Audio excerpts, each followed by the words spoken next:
कल के वीडियो में हमने बात की थी टर्मिनोलॉजी ऑफ एनेस्थीसिया के बारे में। आज हम बात करेंगे टाइप्स ऑफ एनेस्थीसिया। ये जितने भी वीडियो हैं ये उन टेक्नीशियंस के लिए हैं जिन्होंने अभी अभी ओटी टेक्नीशियन के कोर्स में अपना एडमिशन कराया है। जिनको बेसिक्स क्लियर नहीं है उन सब के बेसिक्स के लिए ये छोटे छोटे वीडियो बनाए गए हैं। वीडियो की क्वालिटी को मत देखिए, वीडियो के अंदर आपको क्या बताया गया है उस चीज़ को आप समझने की कोशिश करिए। Types of anaesthesia. There are 3 types of anaesthesia. Operation theatre के अंदर जो एनेस्थीसिया दिया जाता है वो 3 प्रकार से दिया जाता है। फर्स्ट, जनरल एनेस्थीसिया, जिसको आप कंप्लीट सेडेशन बोलते हैं। सेकंड, लोकल और regional block anaesthesia. Third, spinal और एपिड्यूरल एनेस्थीसिया। आगे आगे हम इन सारे एनेस्थीसिया के बारे में एक एक करके पढ़ेंगे, लेकिन आपको पहले ये पता होना चाहिए कि कोई एनेस्थेटिक्स कैसे डिसाइड करता है कि इस पेशेंट को जीए देना है, स्पाइनल देना है या ब्लॉक देना है। Choice of anaesthesia. Selection of anaesthesia is made by anaesthesia provider in consultation with surgeon. हमारे डॉक्टर्स एनेस्थेटिक्स जो होते हैं वो सर्जन से कंसल्ट करते हैं और पेशेंट की कंडीशन को देखते हैं और पेशेंट की कंडीशन के हिसाब से वो डिसाइड करते हैं कि उन्हें कौन सा एनेस्थीसिया देना होता है।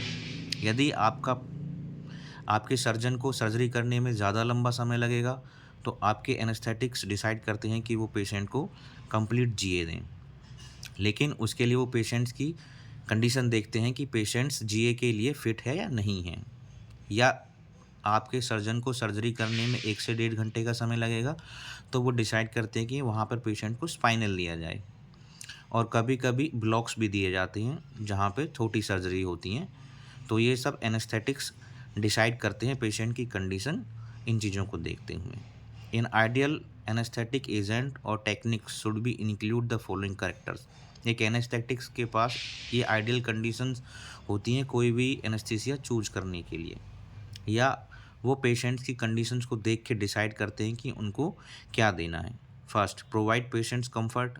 जो भी एनेस्थेटिक्स पेशेंट्स को बेहोशी देंगे उनको पेशेंट्स को पूरा कंफर्ट प्रोवाइड कराना है। Provide maximum safety for the patient. आप जो बेहोशी वाली दवाइयाँ या जो भी एनेस्थेटिक एजेंट्स या जो भी मेडिसिन आप यूज कर रहे हैं वो हाई रिस्क होती हैं, तो आपको पेशेंट को प्रॉपर कंप्लीट सेफ्टी देते हुए सारी मेडिसिन को यूज करना है। Provide adequate muscle relaxation. ऐसा ना हो कि आपने स्पाइनल लगा दिया, स्पाइनल का कम इफेक्ट आया हो, पेशेंट्स को पेन हो रहा हो, तो आपके पेशेंट को आपको कंप्लीट मसल रिलैक्सेशन देना है। Provide amnesia.